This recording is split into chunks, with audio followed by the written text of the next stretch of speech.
मेहनत मजदूरी और कर्ज लेकर पत्नी को पढ़ाया, लेखपाल बनते ही पत्नी ने पति को किया टाटा बाय बाय। शादी की फोटो और प्रमाण पत्र को भी बताया फर्जी, कहा कि हमारी कोई शादी नहीं हुई है। लव मैरिज करने के बाद एक कारपेंटर अपनी पत्नी के लिए दर दर भटक रहा, अधिकारियों से लेकर पुलिस तक के चक्कर लगा चुका है, लेकिन हर जगह से खाली हाथ लौटना पड़ा। बहुचर्चित पीसीएस ज्योति मौर्य का मामला अभी तक लोग पूरी तरह से भुला भी नहीं पाए हैं कि ठीक वैसा ही मामला झांसी में सामने आया है। यहाँ एक युवक अपनी पत्नी के लिए दर दर भटक रहा है। युवक ने लव मैरिज की थी और पत्नी को पढ़ाने के लिए उसने मेहनत मजदूरी की, लेकिन जब वह लेखपाल बन गई तो उसे छोड़कर चली गई। पत्नी के लिए वह पुलिस से लेकर अधिकारियों के चक्कर लगा चुका है, लेकिन उसे न्याय नहीं मिला। वहीं जब इस बारे में लड़की से फोन पर बात की गई तो उसने कैमरे के सामने आने से इनकार करते हुए कहा कि उसकी कोई शादी ही नहीं हुई है। दरअसल पीड़ित शख्स का नाम नीरज विश्वकर्मा है। यह झांसी का रहने वाला है। नीरज 3 भाइयों में सबसे छोटा है और कारपेंटर का काम करता है। करीब 5 साल पहले झांसी के सत्यम कॉलोनी में रहने वाली रीचा सोनी से दोस्त के घर मुलाकात हुई थी। दोनों ने करीब 2.5 साल पहले ओरछा मंदिर में जाकर शादी कर ली, जिसके बाद दोनों घर आ गए और हंसी खुशी से रहने लगे। रीचा ने उसे बताया कि वह आगे पढ़ना चाहती है। रीचा को पढ़ाने के लिए वह मजदूरी करता रहा। जब रीचा का सरकारी नौकरी लेखपाल में चयन हो गया तो फिर उसके रुख बदल गए। लेखपाल के पद पर चयन होने के बाद वह उसे छोड़कर चली गई।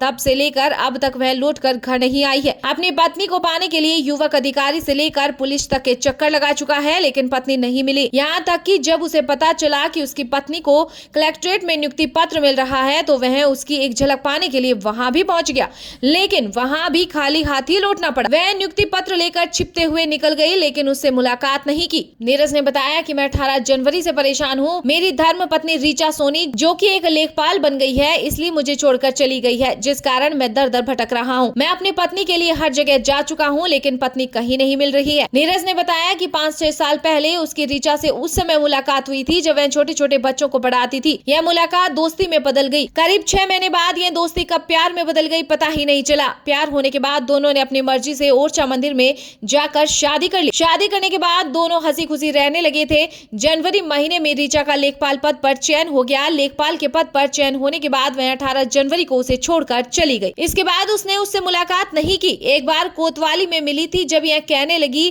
कि एसडीएम के पास जाओ और शपथ पत्र दे कर आओ कि हमारी कोई शादी नहीं हुई है। पीड़ित ने आगे कहा कि हमने रीचा को पढ़ाने के लिए बड़ी मुश्किलों का सामना किया। हम कारपेंटर हैं, इन्होंने जो चाहा हमने किया। हम 400-500 रुपए प्रतिदिन कमाते थे, उसी से उनकी पढ़ाई कराई। कई बार तो कर्ज भी लेना पड़ा। आज हम दिन रात उसे याद करते हैं, रात में नींद भी नहीं आती है। हम काफी परेशान हैं, इसके लिए दर दर भटक रही हैं। आज वह कहती है कि हमारी शादी नहीं हुई है, हमारे पास शादी की फोटो और प्रमाण पत्र है। क्या यह फर्जी है? हमारी ओरछा में शादी हुई थी फरवरी 2022 में, जब एक और पति पत्नी को वापस लाने के लिए अधिकारियों के यहाँ चक्कर लगा रहे हैं। वहीं दूसरी ओर लड़की का कहना है कि उसने नीरज के साथ शादी ही नहीं की। उसने कहा कि उसे बदनाम करने की साजिश की जा रही है। आपकी इस मुद्दे पर क्या राय है, हमें कमेंट करके जरूर बताएं। और अभी तक आपने इस वीडियो को लाइक नहीं किया है तो लाइक कर दें, साथ में चैनल को सब्सक्राइब करना मत भूलिएगा।